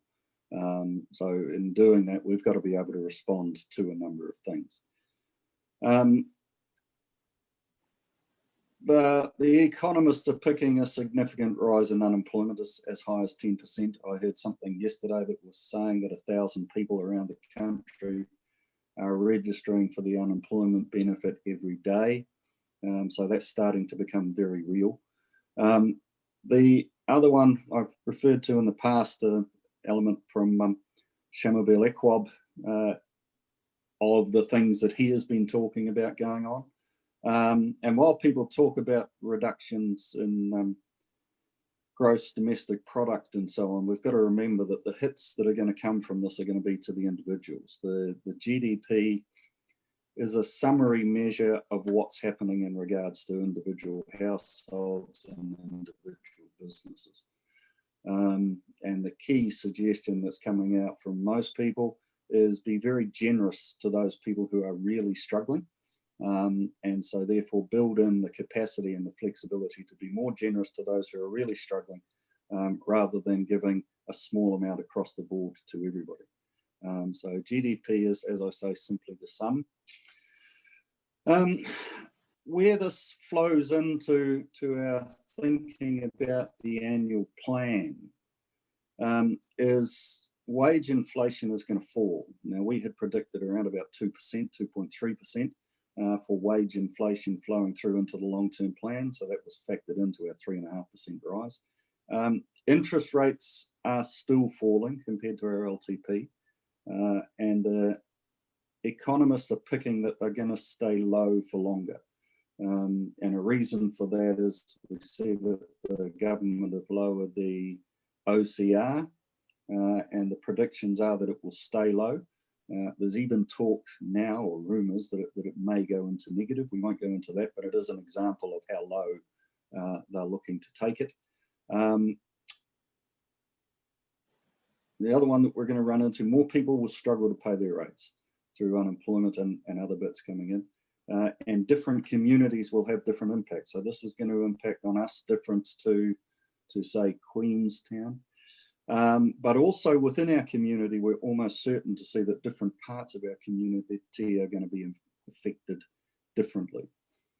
Also CPI, so general inflation across the board, is going to be lower. So we've factored our 2 to 2.5% increases for our inflation. We've looked at some of the stuff that's coming out of the economic predictions. They're talking about it being lower, certainly for a period of time. So we've modified that back to 1 and then coming up into the future. So our response to it is that we're going to reduce the rates rise from what we were talking about, take it lower. We're going to run budget deficits. So in the past, we've talked about Section 100, where it says that local authorities must set their revenues to cover their costs. This is a time really where we do need to respond to the fact that things are going to be more difficult for our community. So therefore we are factoring in to run budget deficits. We're going to advance our capital works program, and council have had conversations about advancing the capital work program really since about April last year, building in all of the things that weren't included in the LTP, but which were being talked about at the LTP time. We're going to borrow more. The level of borrowing that we're going to be talking about probably 2 years out is going to impact on our credit rating. We're probably likely to see ourselves come back into line more with other councils. At the moment, we're one of about 3 councils with the highest credit rating. As we come more into line with averages, which we're talking about within here, that's going to knock our credit rating a little bit, potentially 1 or 2 notches, which may lead to a little bit higher cost of debt for us. And one of the things, again, that came from Shamabel's work was that $1 million less rates is worth about 8.5 jobs. Whereas $1 million more money spent on interest is worth 150 jobs or more, depending on the interest rate. And within that, obviously, more spend equals more jobs. And hence why general economic theory is that the public sector should be doing capital work at this time, because it does generate jobs.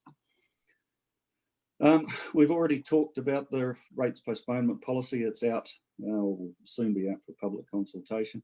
I won't go too much into the element of why remit, not remit, as opposed to postpone. We've had that conversation. One of the keys, though, for us in terms of why not go for a zero rates rise is actually the relationship between rates, capital spending and borrowing. We know, because we've talked about it, that our borrowing capacity is 2.5 times our revenue. So if we were to reduce our revenue by $1 million, say, that's $2.5 million that we can't borrow, right? So it's actually having a compounding effect in terms of the capital work programs that we can do. So to keep the spending going, we actually need to make sure that we've got enough revenue coming in to be able to do that, and also for it to be sustainable. Right. Borrowing, we know borrowing's constrained by the 2.5 times multiplier. That's a factor that's set by our main funder, which is the local government funding agency. They have an element where if you go for a credit rated council, which we are, if we go above 2.5 times, we can't borrow from them anymore, which means we have to go to the market, and nobody's prepared to go over that, because actually that's the point at which the conventional thinking is that that's starting to become unworkable, hence why it's been selected at 2.5 times. The other thing that's important for thinking about rates is actually that it has an ongoing impact. So it's not just 1 year. If you go with a lower rates rise, then you've got a lower rates level every year going out by that much. So again, coming back, we've got to balance rates, capital work. We're doing more capital work. We're going to raise our debt.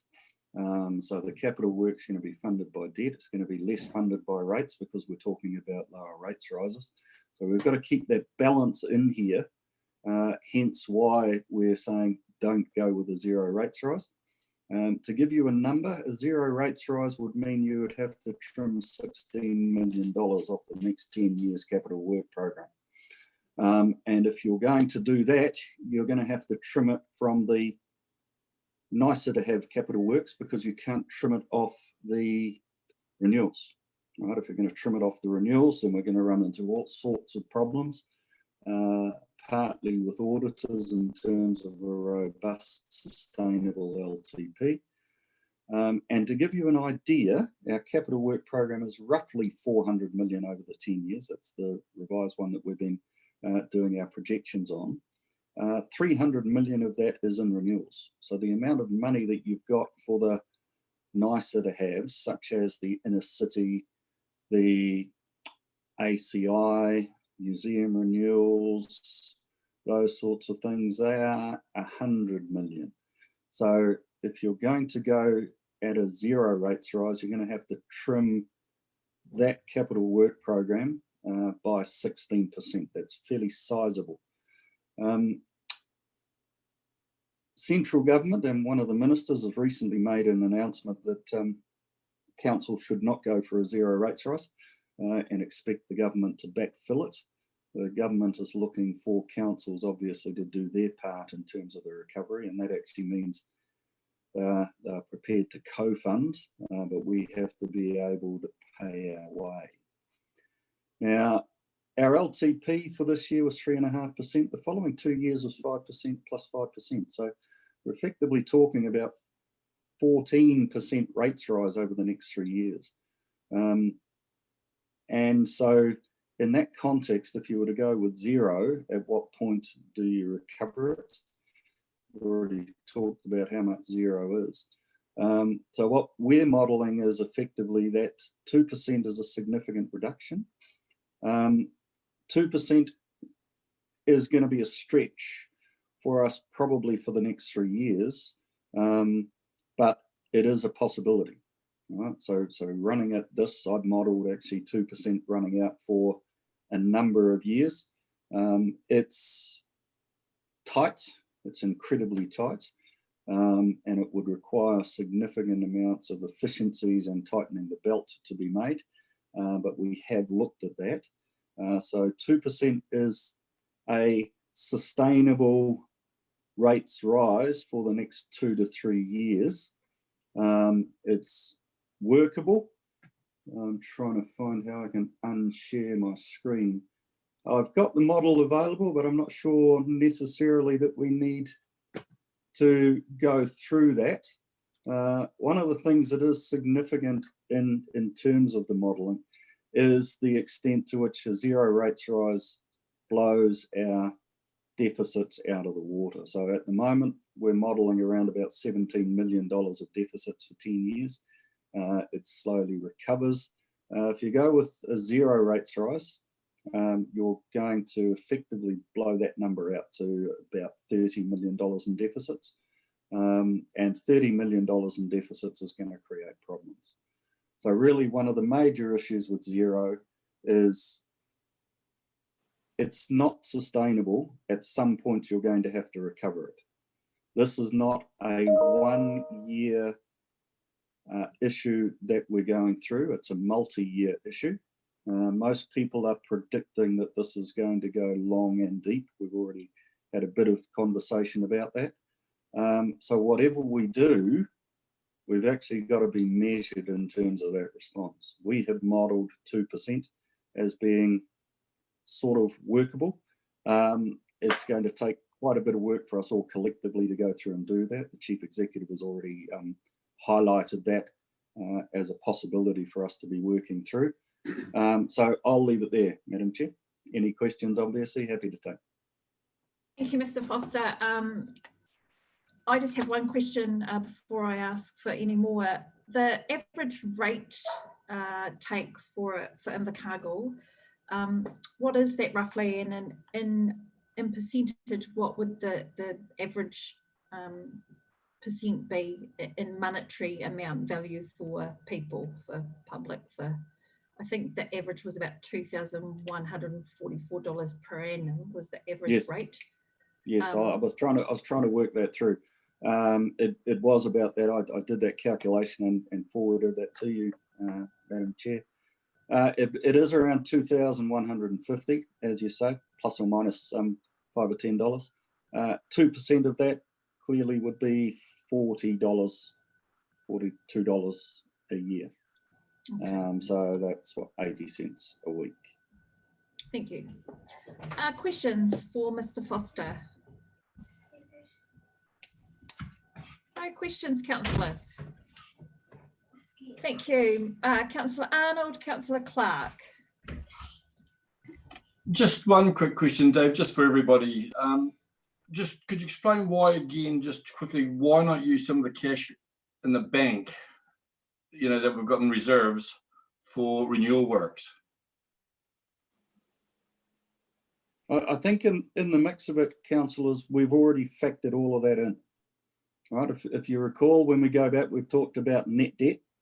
And so net debt, to remind people what that is, net debt is the amount of money that we've drawn down in loans, less the amount of money that we've got sitting in the bank. All of our ratios are calculated on the net debt amount. Thank you. I have a preference for drawing down loans. One is it's a little bit more obvious, but in terms of what you're doing and where you're going. The second, though, is that if we spend the money that we've got in the bank, then we earn less interest. If we earn less interest, then we effectively have 2.5 times that impact of how much money we can borrow, right? So $1 million coming in as income is worth $2.5 million of additional borrowing headroom for the capital work program that we're talking about. So while it's tempting to use the money, we are going to go very, very close to hitting our capital headroom. Obviously, we're not going to go over it. We will manage it. The closer we get, the tighter we get, the more it is going to restrict your decisions going forward. So the modelling is effectively putting us very, very close, within sort of $5 million of our debt caps in year 3+. We start to come back. If we were to use the money that we've got in investments, our debt cap would drop more and we would overlap. Whereas if we were to use debt and keep our money invested, we just maintain that slight difference in terms of that. So hence why not use the cash. Thank you, Mr. Foster. Fantastic. Thank you, Councillor Clark. You've made two things, I guess. Fully support what you said, and that comes as a surprise to some people. I've advocated for zero rates for quite some time. I've listened to the information you put up, and certainly listened also to what Shema Beals had to say. And I think a modest rate increase, which seems to be at the lower end of what other councils are doing, is the way forward, and doesn't undermine our ability to do some project work in the next 2 to 3 years. Just one quick issue for you, though, and just wanted you to reiterate something for me, was you said that we are at the moment about $100 million under our potential cap with the local government funding agency. Is that right? So we've got that sort of about that. Okay. Yeah. So do you think that will improve our forecast going forward? Will be improved by the Crown infrastructure helping to fund some of the work that we're looking to do ourselves? Yeah, the Crown infrastructure would help a lot. It brings in a little bit more revenue. It's not really going to count in terms of your debt caps. Yep. Because it's sort of one-off revenue that you can't rely on. So typically it's factored back out by almost every analyst that looks at it. But clearly, if the government are going to assist, then we will have more headroom. Yep. But I'm certain that the council and the community going forward will have projects that we have not yet even dreamed of. Yep. And I think that's a key issue about not going too close to the Yep. debt cap. If you recall, in the last LTP, there are a significant number of capital items, some big, some small, that weren't included in the work program, partly because of timing and different thoughts. Council wasn't in a place to make those decisions. And although we try and put our best foot forward in terms of thinking about what's coming up, we never get it all. Yeah, and I guess, like you said, we potentially have government signalling issues around water anyway, which can still come down the track. Indeed. So I appreciate the work you've done on that. Thank you. Thank you, Councillor Clark. Councillor Soper, and I'm just wanting to signal, is there any other councillors that have a question? Yeah, it's probably not so much a question as just to say to Dave, thank you for the work, Dave.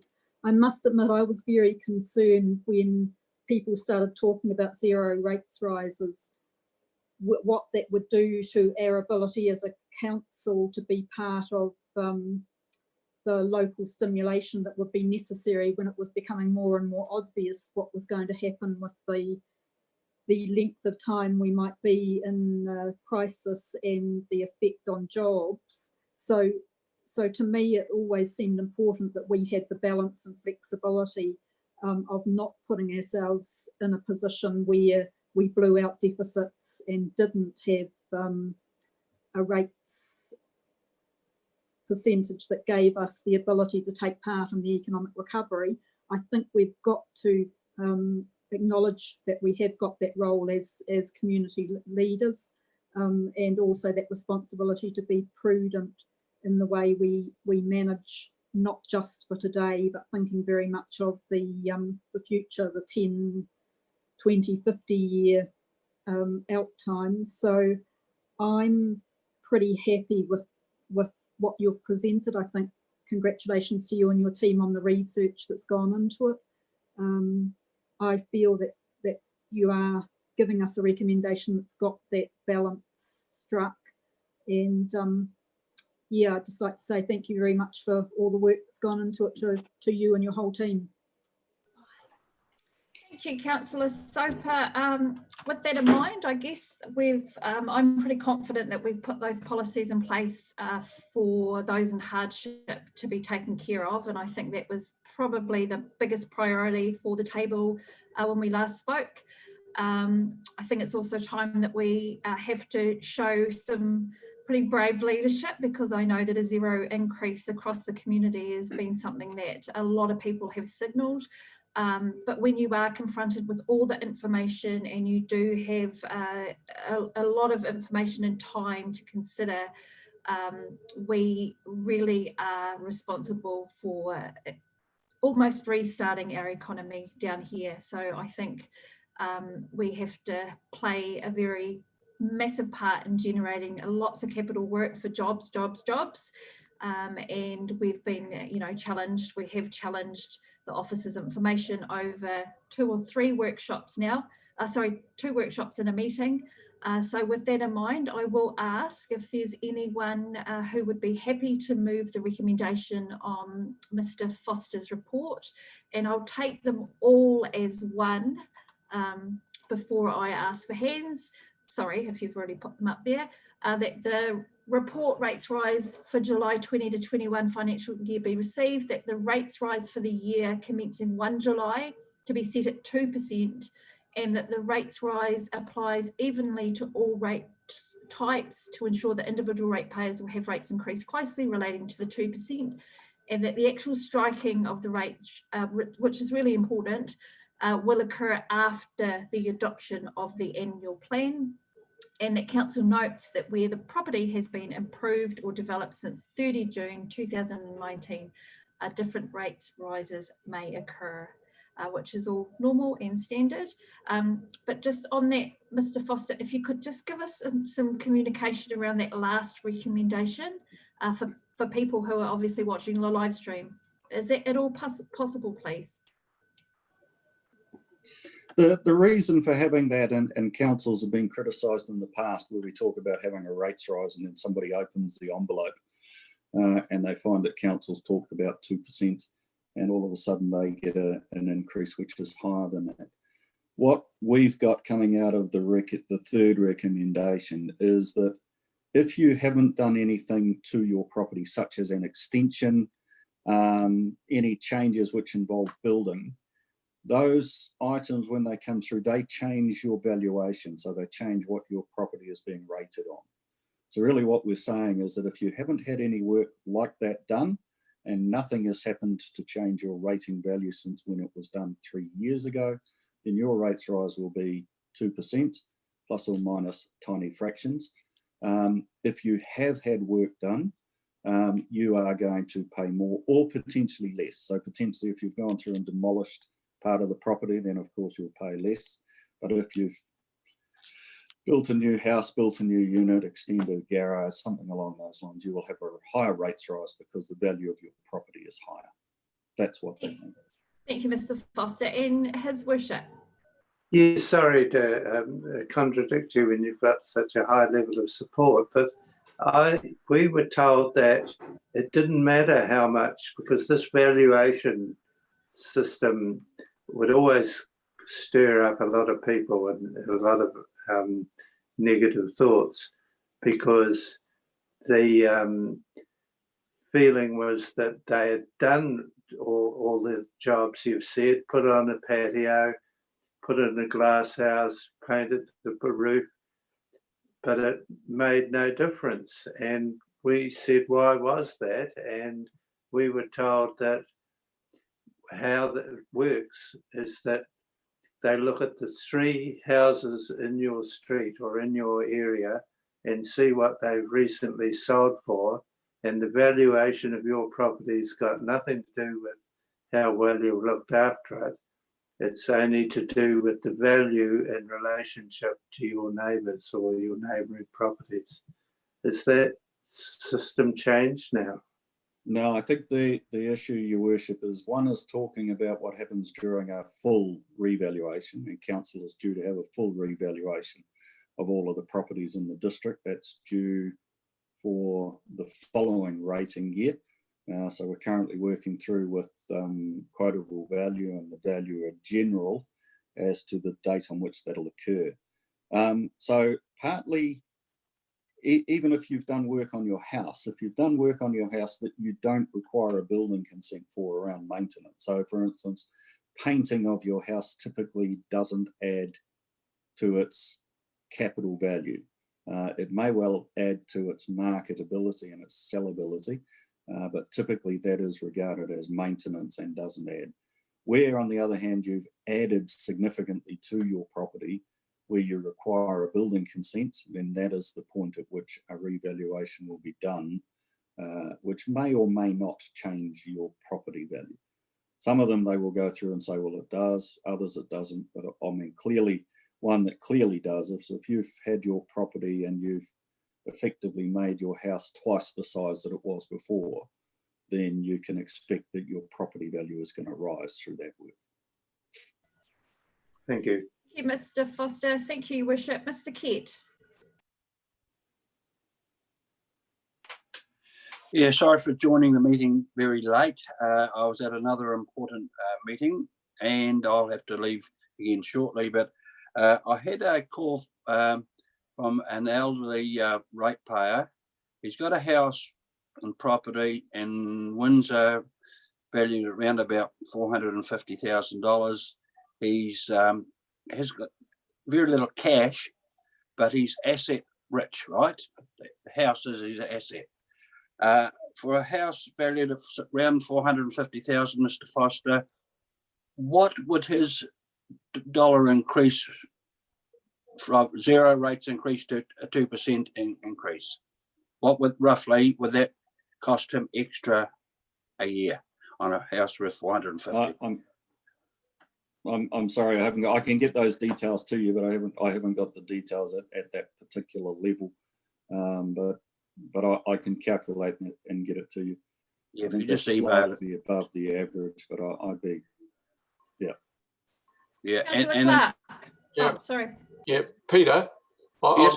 I've done some initial work at this because people have asked me the same thing as well. So if somebody had a house with a rateable value about that amount, he's probably going to pay about 80 cents a week more.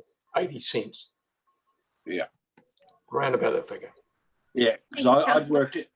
Yeah, okay. I just haven't quite finished. Yeah, I worked out an average would be between 60 and 70. And then when I tuned in, I heard Dave saying 80. So I'm happy with that. One other question to Dave. How many ratepayers have we got in total? Like how many commercial ratepayers and how many residential ratepayers? Just roughly. Or can you we've got email me that roughly too? 20. Yeah, we've got roughly 25,000. I'll email to you the proportions. Yeah, okay, thank you. Thank you, Councillor. Thank you, Dave. I just wanted to clarify, did I have a mover and a seconder, Lunny, for those motions? No, I haven't. So who would be happy to move those recommendations? Thanks, Councillor Ludlow, seconded by Councillor Crackett. Thank you. All those in favour of those recommendations that I read out prior, please raise your right hand. 1, 2, 3, 4, 5, 6, 7, 8, 9, 10, 11, 12. I've got 13 with his worship. Thank you, councillors. That's a great outcome. Moving now to item number 7, which is our final item in the public, which is our financial reporting, and I'll take you back to Dave. Mr. Foster, please. Thank you, Madam Chair. I won't go through this in a lot of detail, and rather than doing 2 presentations at the meeting, I thought we're best just to do the one for the rates. The council's position is quite a bit better than our last review, and so this was a factor that I did give some consideration around the rates rise and so on as to where we're at. And factor in where we're at with this. The key thing I think with this is what we've got coming through here is a level of increased revenue through, although it counts as revenue, we're really effectively selling an asset that we haven't in the past been able to realise. So the lion's share of the increase that we've got in the surplus is coming from additional money paid to us by our subsidiaries. And that is from a thing that's called a subvention payment. And pardon me for getting quite technical, but a subvention payment is effectively where a company that is in a group has a profit, it pays tax on that profit to the IRD. Subvention payments are a thing which allows them to pay money to another party in the group, and for that payment to then become tax deductible, and for that to help to eliminate their tax loss. So what we're doing here is our tax losses have been used to stop them paying tax. So obviously we have a limited amount of tax losses. So in the mix of what we've got coming in there is effectively a one-off, or at least we might be able to get some next year, but it's not going to be an ongoing level of revenue, particularly to that extent. So in the mix of it also, in doing the forecasts, the team were really quite difficult to do a forecast when you're in the middle of a lockdown and then you're going to alert level 3.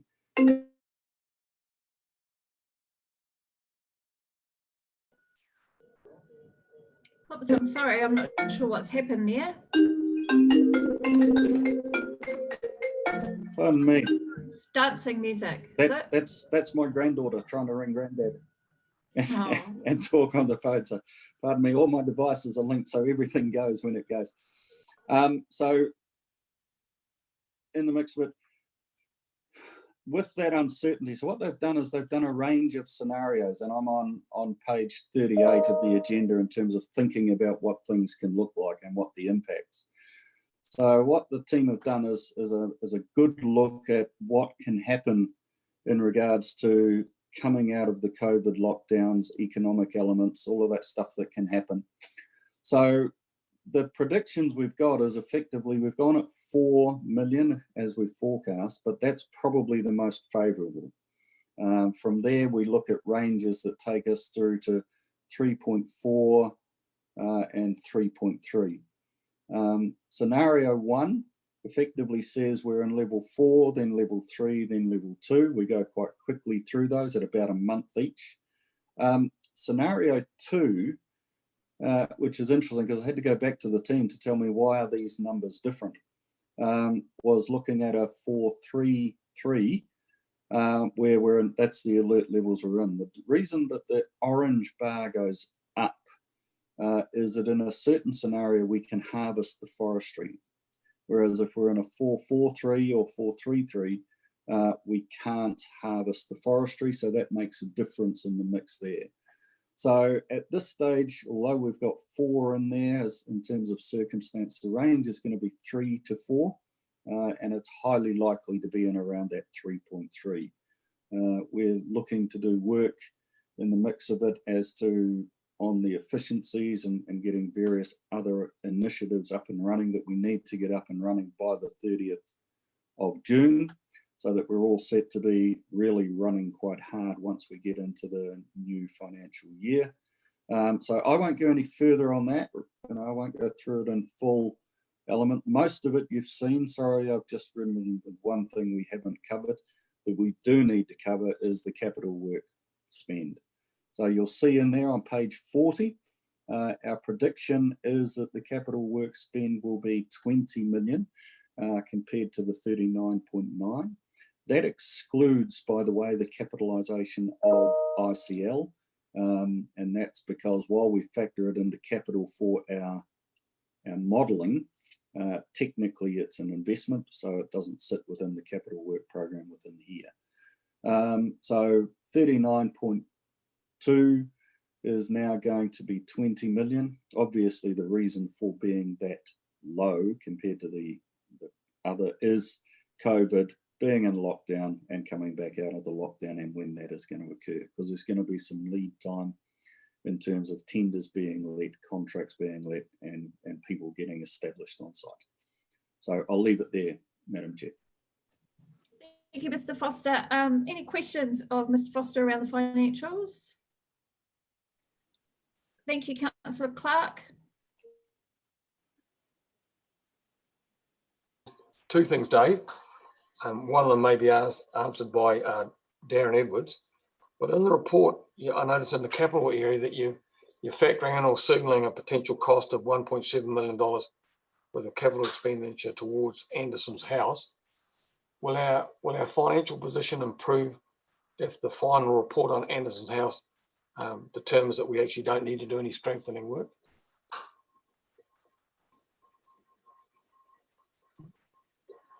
Yeah, clearly, I think with Anderson House, we're not forecasting Anderson House being done.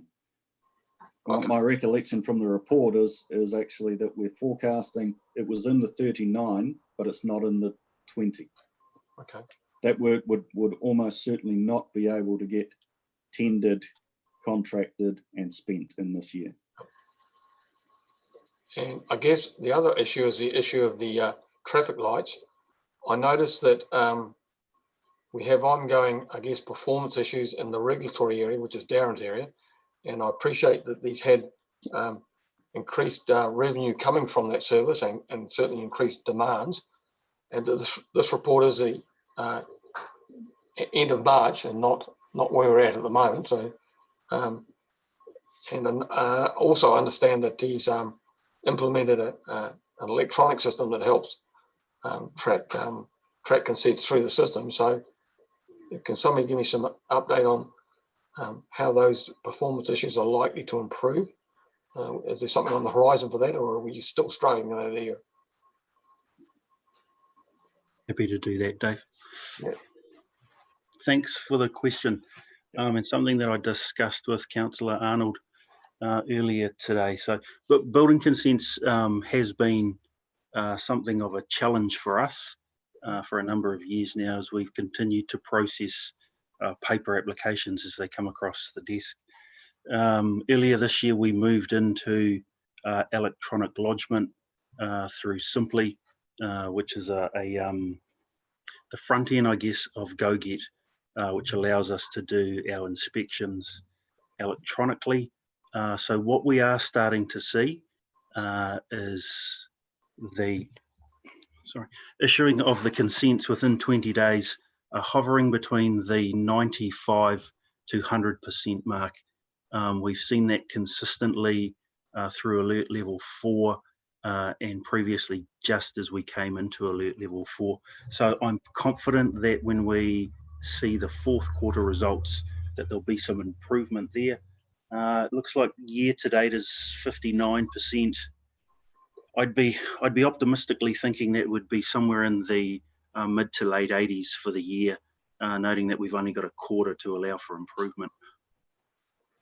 Okay, thanks for that, Darren. I mean, I know it's an area of tension, and certainly if there's improvements there, that's certainly heading in the right direction, isn't it? Are you still influenced by the by having vacancies in your team? Is that still an issue? Yeah, that's a good question. And so when we look at the numbers that we've got, barring a recent retirement, which was only Friday, the team it's got 2 vacancies, which obviously when we come out of the alert levels and back to some form of normality, we'll look at that. Also noting that there's going to be a lot of consultants out there who are wanting to guarantee some form, shape of work for themselves. So the market, I would think, will be fairly active as far as recruitment. So confident that we'll be able to pick up some really, really qualified people there. Also at the same time, really happy with the level of service that we are getting from Building Solutions, who is the consultant dealing with the applications and pushing through the consents.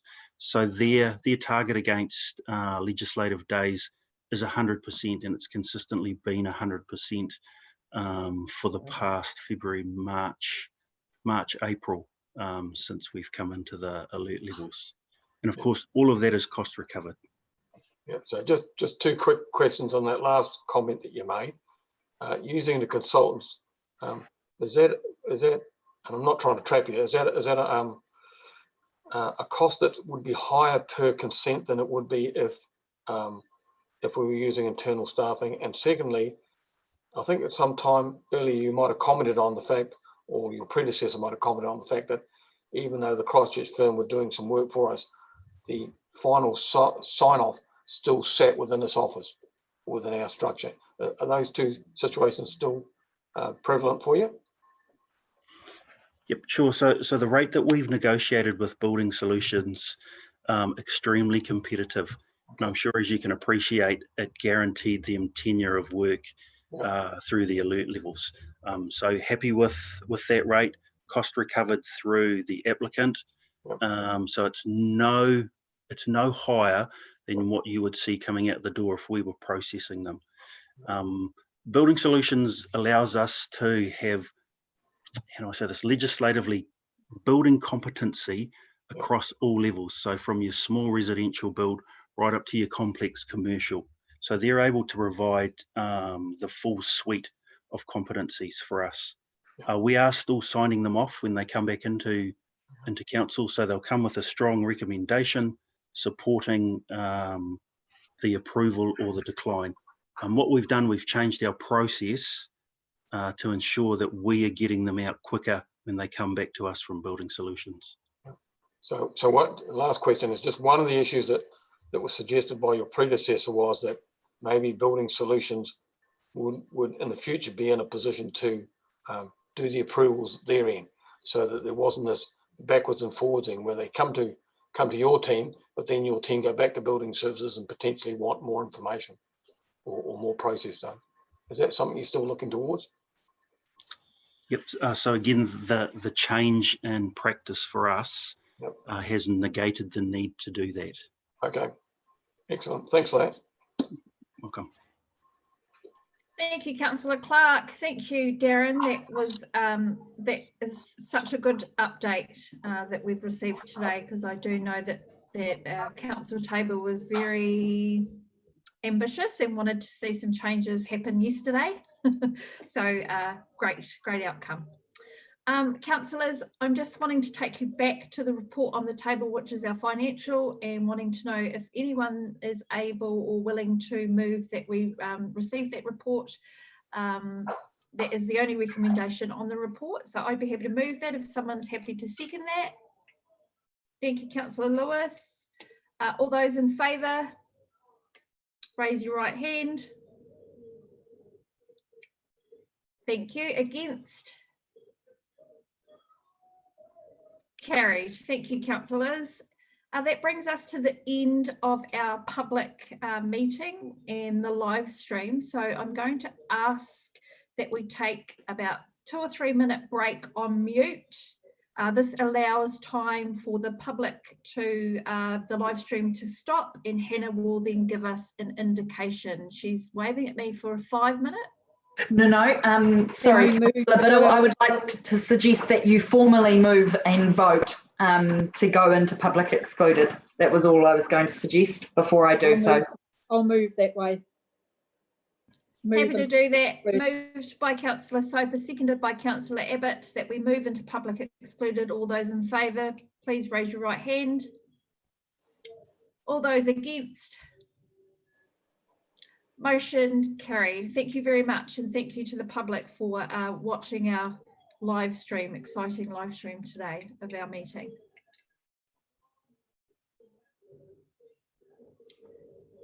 Councillors, will just take 5 minutes and then it'll allow us time to go into public excluded.